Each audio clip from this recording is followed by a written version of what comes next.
اور پھر بہت سارے حوالے ہیں، لیکن صرف ایک حوالہ بیان کر کے آج کی بات کو ہم ختم کرتے ہیں، اور سوچنے کے بہت سارے دریچے آپ کے لیے میں کھولتا ہوں۔ جب ہم پاکستان کہتے ہیں تو پاکستان کو پختونخوا، پنجاب، سندھ، بلوچستان اور کشمیر کا نام مت سمجھیے۔ یہ ابھی پاکستان کا ادھورا نقشہ ہے،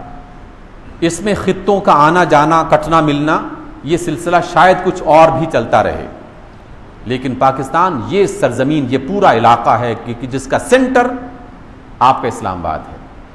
جس کا مرکز وہ ہے جس کو آپ پختونستان یا پختونخوا اور پنجاب اور سندھ اور بلوچستان کہتے ہیں، یہ اس کا مرکز ہے۔ لیکن ابھی ہندوستان کی بہت ساری ریاستیں اس کے اندر شامل ہوں گی، ابھی افغانستان کے بہت سارے خطے اس کا حصہ بنیں گے، چاہے ان کے نام الگ بھی رہیں، تب بھی پاکستان کا ایک پاک خطہ کہ جس میں مسلم اپنی حکومت کو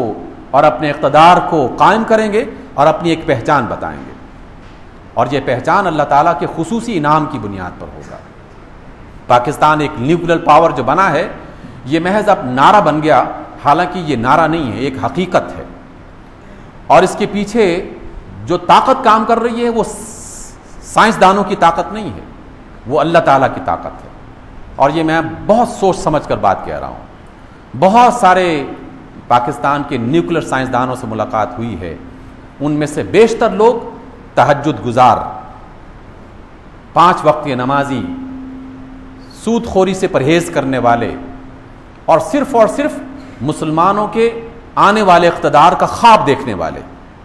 ان میں سے بیشتر کی تعداد ایسی ہے۔ اور ان میں سے ایک سائنسدان جن کا انتقال کچھ عرصہ پہلے ہوا، واہ کینٹ سے ان کا تعلق تھا، فزکس کے ماہر تھے، ان کا کہنا یہ ہے کہ ایک موقع ایسا بھی آیا تھا کہ انہیں جو کام ذمہ لگایا گیا تھا کہ تم نے اس مشن کو پورا کرنا ہے، ایک فارمولہ کی تلاش، ریسرچ کر رہے تھے، اور کئی ہفتے لگ گئے انہیں، فارمولہ ہاتھ میں نہیں آ رہا تھا، کوئی اس کا نتیجہ ظاہر نہیں ہو رہا تھا۔ خود ان کے اپنے کہنے کے مطابق کہ میں نے ایک روز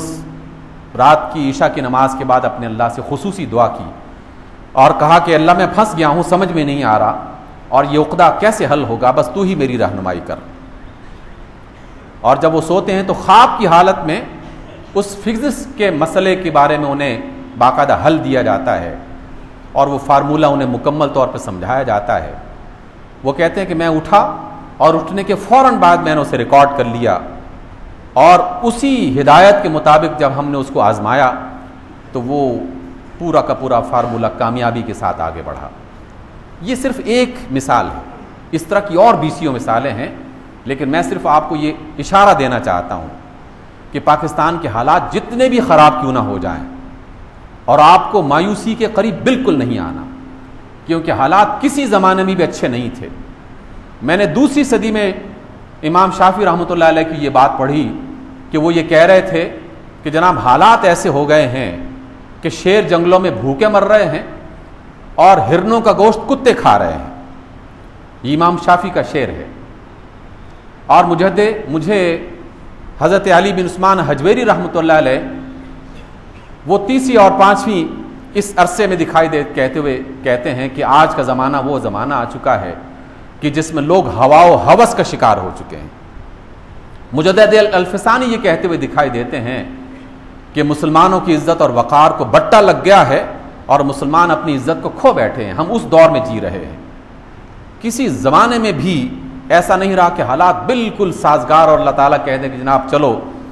دن کا اجالا ہو گیا اور تم لوگ بغیر کسی محنت اور جد و جہد کی آؤ اور مسند اقتدار پر بیٹھ کر اللہ تعالیٰ کی نعمتوں سے فائدہ اٹھانا شروع کر دو۔ کشمکش کا زمانہ مسلسل چلتا رہتا ہے۔ حالات آج بھی خراب ہیں، اور انہی حالات کی خرابی کے اندر سے جیسے پاکستان نمودار ہوا، جیسے پاکستان ایک سپر طاقت کے سامنے ٹھہرنے کا کم از کم ایک طاقت بنیاد کی بن کے اس کا سامنے آیا ہے، ایک نیوکلیر پاور بن کے سامنے آیا ہے۔ اب اس کے بعد اگلے قدم اٹھیں گے، اور اگلے قدم کی شروعات مسلم قوم کی بیداری سے ہوا ہے، اور بیداری کا پہلا مرحلہ یہ ہے کہ تنقید باواز بلند شروع ہو چکی ہے۔ جس دور میں تنقید باواز بلند شروع ہو جائے، اس کا مطلب یہ ہے کہ اب ہلچل ہو رہی ہے۔ اب اس کے بعد کچھ اللہ تعالیٰ رہنما عطا کریں گے، اور کچھ نہیں پتا کہ کب اچانک کوئی محمد علی جناح صادق اور امین بن کر مسلمانوں کی قیادت کرنے کے لیے آگے بڑھائے۔ اس لیے اپنے اللہ سے توفیق طلب کیجئے،